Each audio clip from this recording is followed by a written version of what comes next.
Quid pour un handicapé et un enfant? Alors d'abord, il y a deux choses différentes. Pour un handicapé, donc à la fois, moi j'étais chef de service d'unité de soins palliatifs et j'étais médecin en unité de soins palliatifs, mais je chapeautais aussi un service EVC-EPR MAS. EVC, état végétatif chronique, état post-ironiel, MAS, maison d'accueil hospitalité.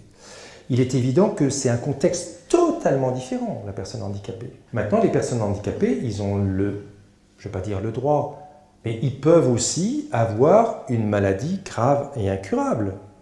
Et ils ont le droit aussi de ne pas avoir moins de choses que les autres.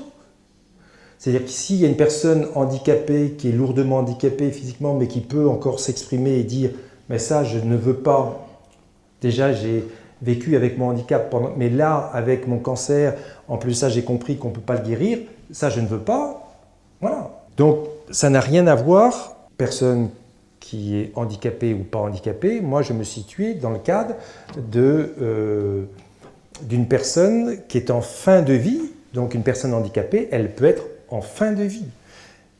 Et auquel cas, tout ce que j'ai pu dire, ça marche.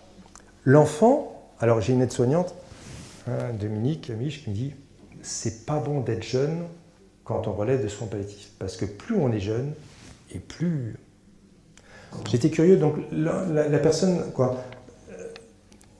les soins palliatifs sont pris en charge par les services de pédiatrie. Nous, la personne la plus jeune qu'on a eue, c'est 16 ans, et un autre de 18 ans.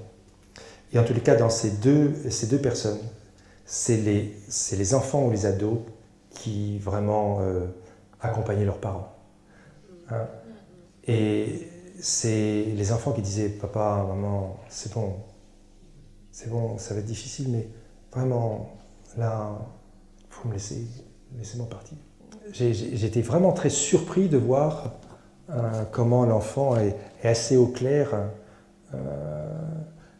vis-à-vis de la mort et peut aussi émettre des choix.